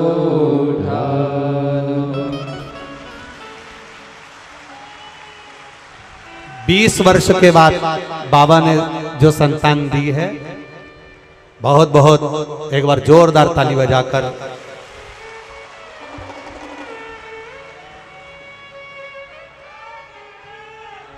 कहाँ है विश्वास जी? विश्वास जी सारंग जी कहाँ है?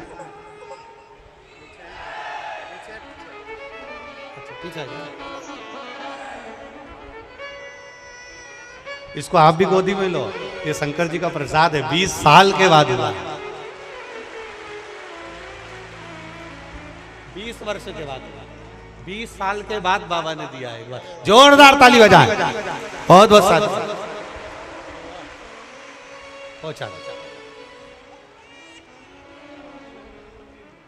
खाली न जाता कोई दर से तुम्हारे, मैं भी खड़ी हूँ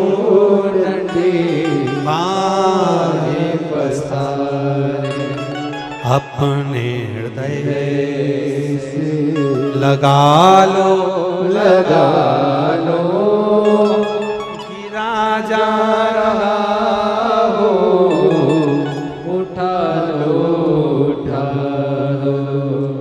रोइए मत, अब खुश होइए। बाबा ने दे दिया ना, यही बाबा की कृपा। शंभू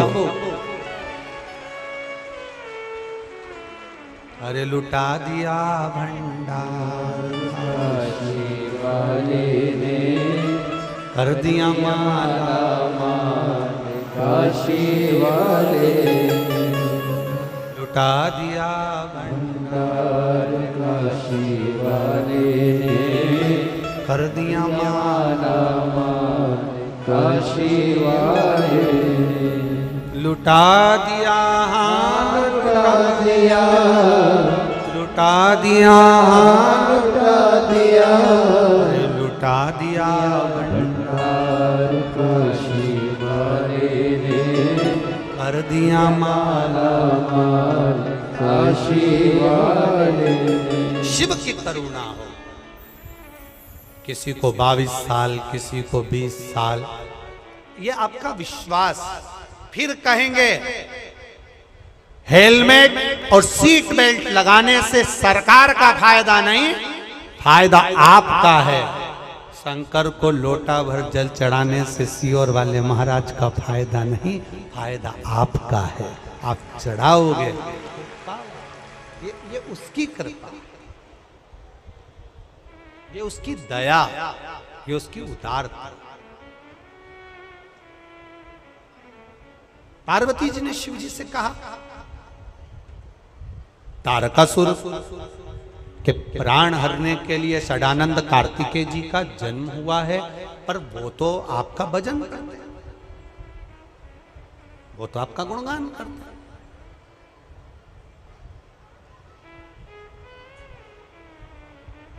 अब जब वो आपका भजन करते हैं तो फिर तारकासुर का संहार क्यों? शिव जी ने कहा सुनो पार्वती, ये तारकासुर कोई साधारण नहीं है। पार्वती, ये तारकासुर सबका द्रोही है, पर मेरा भजन करता है। इसी ने तो वर मांगा था कि अगर मरूंगा तो शंकर भगवान के पुत्र के द्वारा मरूंगा, क्योंकि ये चाहता था कि मेरी शादी हो जाए। ये चाहता है कि मेरा विवाह हो जाए, मेरी शादी हो जाए।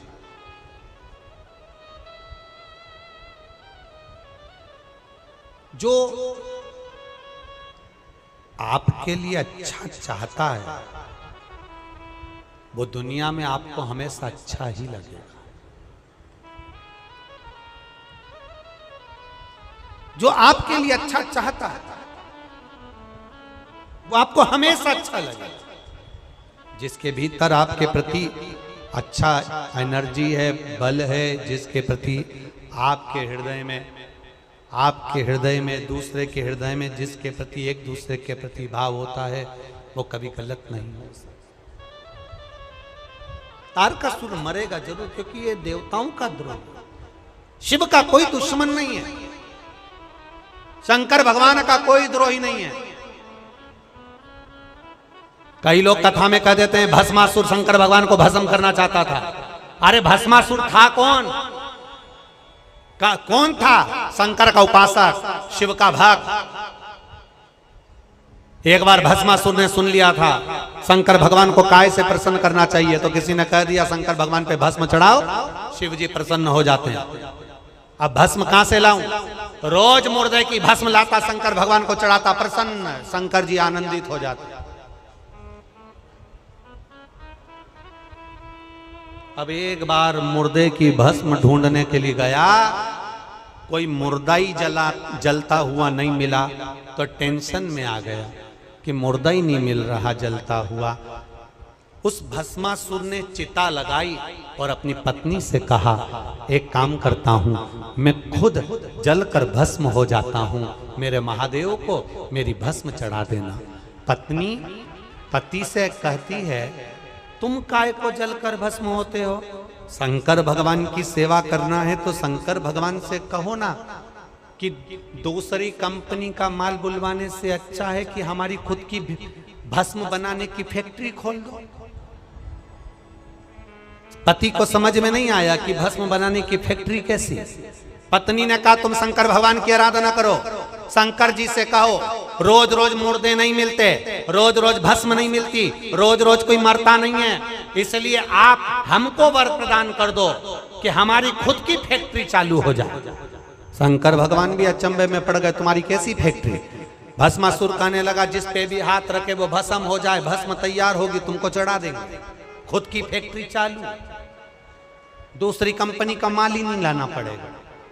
शंकर भगवान तो भोले भाले, उन्होंने कह दिया तथास्तु, जिस पे हाथ रखेगा वही भस्म। भस्मासुर पहुंच गया घर पर, पत्नी से कहा मैं बड़ा प्रसन्न हो गया, तुझे गले लगाना चाहता हूं। पत्नी को मालूम था इसको आशीर्वाद मिला है, जिसको भी हाथ रखेगा बस।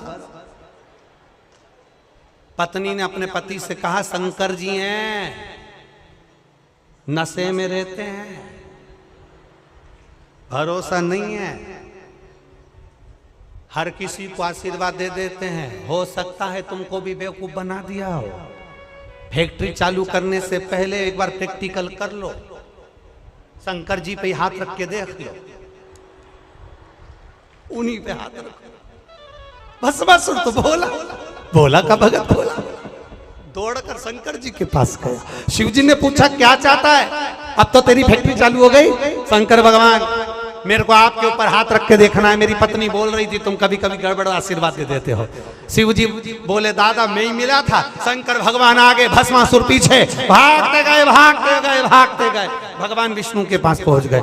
नारायण जी चरण दबा रहे थे लक्ष्मी जी से, शंकर जी को आता हुआ देखकर बैठ गए। भगवान ने पूछा क्या हुआ? भस्मासुर आ रहा है। कौन भस्मासुर? उसकी खुद की फैक्ट्री चालू हो गई, जिस पे हाथ रखेगा वो भस्म हो जाएगा। भगवान विष्णु बोले तो मेरे पास काय को ले आया?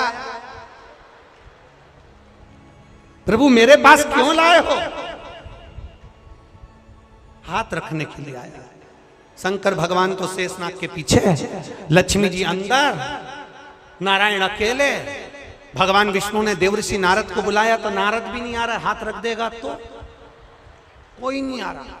विपता की घड़ी में कोई नहीं आता। तब भगवान शंकर भगवान पीछे से चिल्ला कर बोले प्रभु आपने मोहिनी रूप धारण करा था, एक बार फिर धर लो। ये स्त्री के चक्कर में पड़ जाएगा तो पूरी फैक्ट्री आग लगा देगा।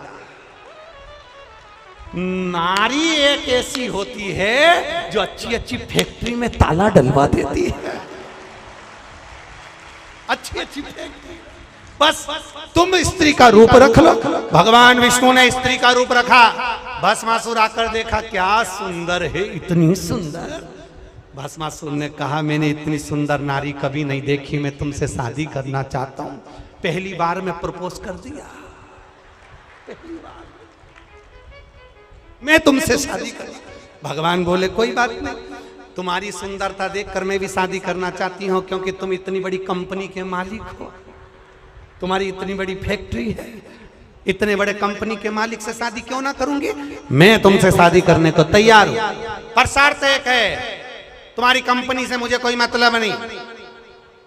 मेरा नाचने का बड़ा शौक, मेरे बराबर का नाचने वाला चाहिए। भस्मासुर बोला मेरे जैसा तो दुनिया में कोई नाच ही नहीं सकता। अब जिसको शादी करना रहती है वो तो 25 बार बोलता है ना। एक लड़का अटक के बोलता था, उसकी शादी नहीं हो रही थी। घर के लोगों ने कहा लड़की वाले आए हैं, तुम बिल्कुल नहीं बोलोगे, सारी बात हम करेंगे। ठीक, मैं क्या करूंगा? माँ ने कहा तुम एक काम करो, आज मेहमान आए हैं तो हमने तुम्हारी शादी पक्की हो जाए उसके लिए सत्यनारायण भगवान की कथा करवाई है। तुम बैठे बैठे केवल पंजेरी खाना, सत्यनारायण भगवान का वो आटा सिका हुआ, शक्कर मिली हुई पंजेरी खाना। कोई बोलेगा भी नहीं क्योंकि तुम खाने में लगोगे तो कोई पूछेगा भी नहीं। ठीक है। अब ये पंजेरी खाने में लगा था, मुंह में भरी थी पंजेरी, इतने में एक ने तो पीछा ही पकड़ लिया। साहब आपका नाम क्या? बार बार पूछे नाम क्या, नाम क्या, नाम क्या, नाम क्या, नाम क्या। अब ये अटक के तो बोलता था तो ये चालू हो गया, फूल चल, पूरी पंजेरी मुंह पे फूल चंद।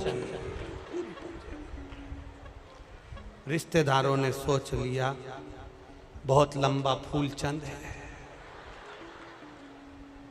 3 मिनट से फू फू कर रहा था, तब जाके चंद निकला।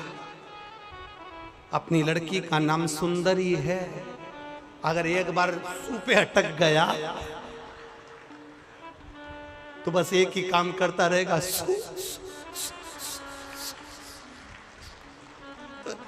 ब्याह नहीं करना है। अरे देख लिया संसार हमने देख लिया और सब मतलब किया हमने देख। भगवान बोले, स्त्री का रूप धर कर बोले मेरे को नाचने का शौक है, जो मेरे साथ नाच लेगा मेरी बराबरी का मैं उससे शादी कर लूंगा। भस्मासुर बोला मुझे तो आता है,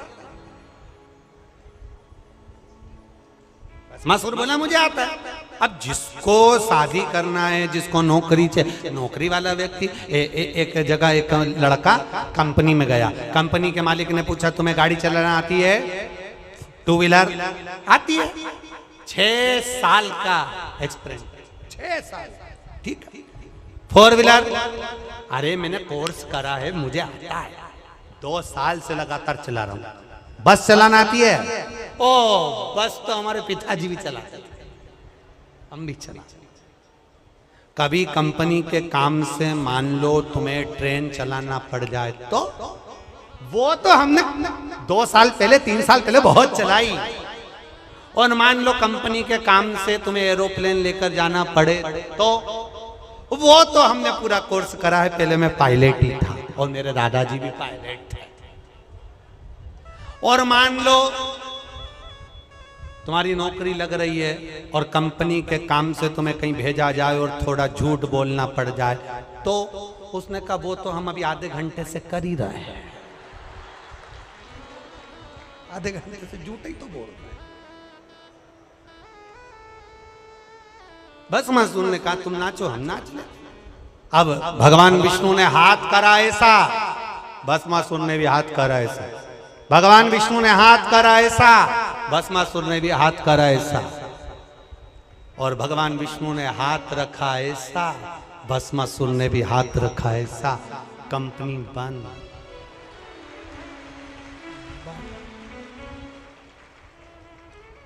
इसलिए निवेदन है,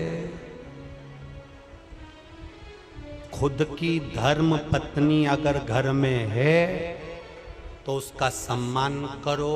वो 4 कंपनियां ज्यादा खुलवा देगी और दूसरी पत्नी पर, दूसरे की पत्नी पर निगाह गई तो वो तुम्हारी सारी कंपनी बंद करवा देगी।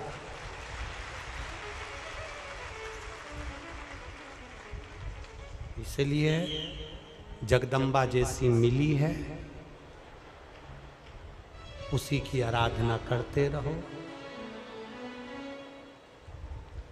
किसी दूसरी काल रात्रि को मत देख लेना, नहीं तो मंदिर में जो घंटा लटका होता है उसको अच्छे से देख लेना। वो दिन भर बजता है और कोई भी बजा जाता है तो तुम्हारी हालत भी वैसी हो जाएगी। कभी इधर से बजाएंगे, कभी उधर से बजाएंगे। काहे जाए? शिव स्तुति, भगवान का भजन। तारकासुर मरेगा, हाँ, शिव का कोई द्रोही नहीं, शंकर भगवान का कोई दुश्मन नहीं। मेरे भोलेनाथ का कोई दुश्मन नहीं, मेरे शंभू का कोई दुश्मन नहीं।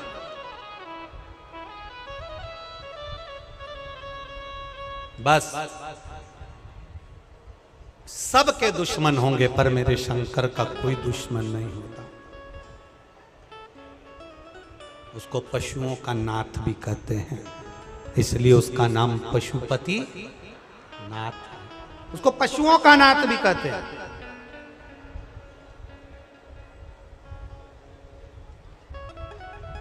आप अगर भगवान शंकर की आराधना में लगे हो, कई लोग ऐसे हैं जो कुछ भी कह सकते हैं। भगवान शिव को रहता है, लोगों की आदत रहती है शंकर भगवान को अपशब्द भी कह देते हैं, शिवलिंग को लोग अपशब्द कह देते हैं। शंकर भगवान के शिवलिंग की आराधना करो, पूजन करो, आराधना करो तो लोग अपशब्द कह देते हैं। कई लोग तो इतना बोल जाते हैं कि शंकर जी पे जल चढ़ा हुआ मत पीना, तो शंकर जी पे बेलपत्र चढ़ा हुआ मत खाना, शंकर जी के शिवलिंग का स्पर्श मत करना, तो शंकर जी का गुणगान मत करना। यह दुनिया का विरोधाभास।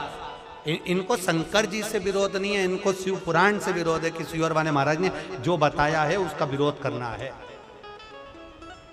पर निवेदन केवल इतना है, सियोर वाले महाराज से मतलब मत रखना, देवादिदेव महादेव से मतलब रखना।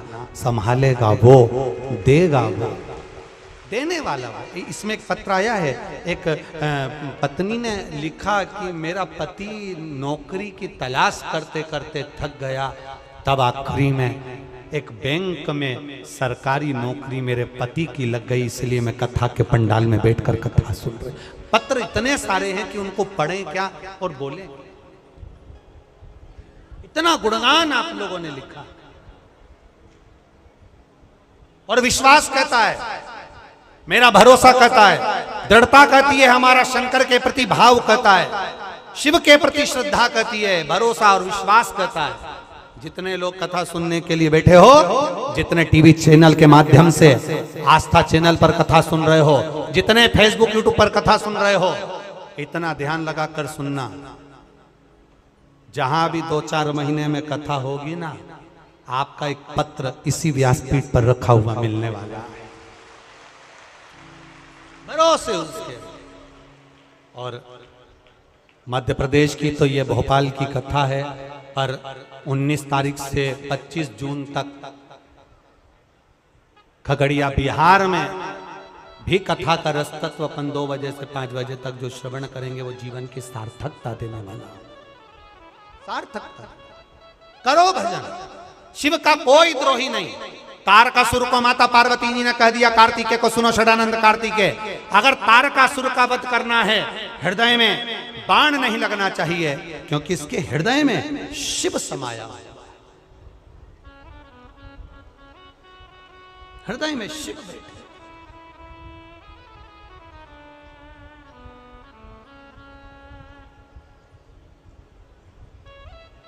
और महाराज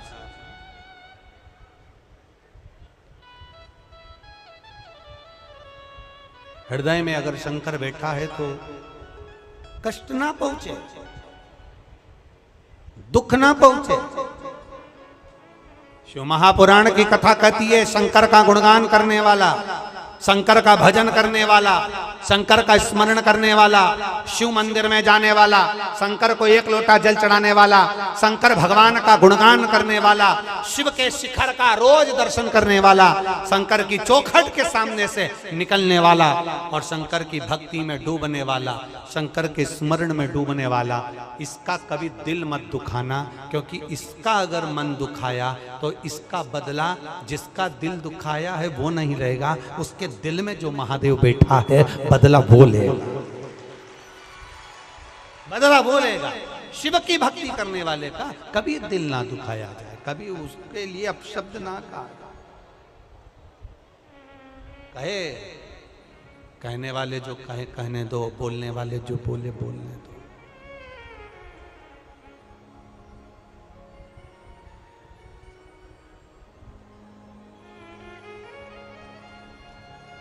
आपका कर्म भगवान शिव की भक्ति का गुणगान करना है, स्मरण करना।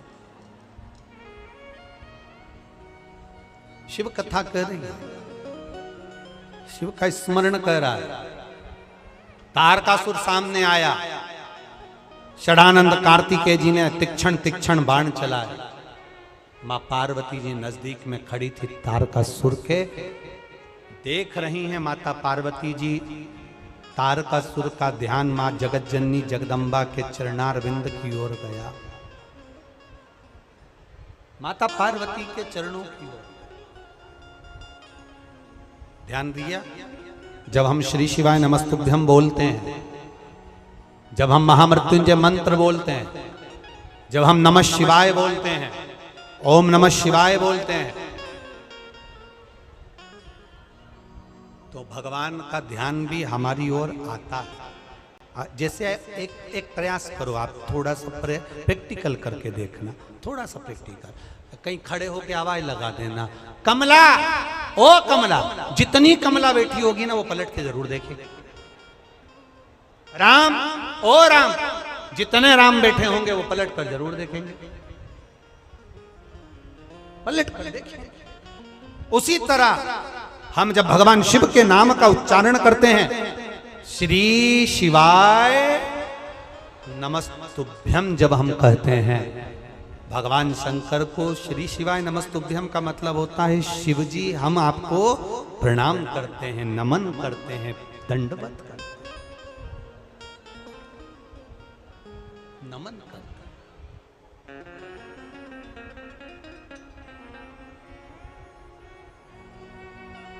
प्रणाम करते हैं, नमन करते हैं। जब हम बार बार देवाधिदेव महादेव को पुकारते हैं, जब हम बार बार भगवान शंकर का गुणगान करते हैं, जब हम बार बार भगवान शिव का नाम लेकर पुकारते हैं, वो बैठा हुआ देखता जरूर है। दृष्टि पड़ती जरूर है। और ध्यान देना, माता पिता गुरु शिक्षक और परमात्मा, इनकी दृष्टि में रहोगे तो तुम्हारी जिंदगी सार्थक होती चली जाएगी, कभी खड्डे में नहीं जाएगी। माता पिता गुरु शिक्षक और परमात्मा की दृष्टि में अगर रहोगे तो भटकोगे नहीं, तुम्हारा मार्ग प्रशस्त रहे, तुम्हारा मार्ग सहज रहे। आप जब जब पुकारते हो, एक बार दिल से आप सब बैठकर भाव से फिर पुकारो, श्री शिवाय नमस्तु, श्री शिवाय नमस्तु, श्री शिवाय नमस्तु, श्री शिवाय नमस्तु, श्री शिवाय नमस्तु। भोला सब दुख काटो मारा, ओ भोला सब दुख काटो मारा। शिव शंकर जपूं तेरी माला,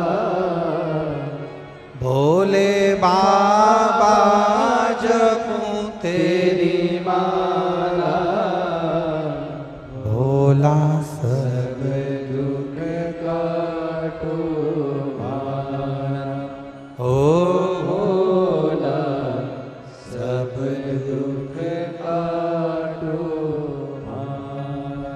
वेश मंगलकारी, वैसे मंगलकारी, शमशान वासी हमारा, शमशान वासी हमारा, भोला सब दुख काटो मारा, ओ भोला सब दुख काटो मारा। तारकासुर माँ पार्वती जी को देख रहे हैं, उनके चरणारविंद देख रहे हैं। माँ जगतजननी के चेहरे पर मुस्कान है। षडानंद कार्तिकेय को माँ ने इशारा करा, मारो इस तारकासुर को, पर हृदय में नहीं। बाण छोड़ा गया, तारकासुर के प्राण चले गए। शंकर भगवान तारकासुर के जाने पर शंकर भगवान ने गंगा जल की धार तारकासुर के ऊपर चढ़ाई। स्वयं शिव, शिव की आराधना में लीन रहता है।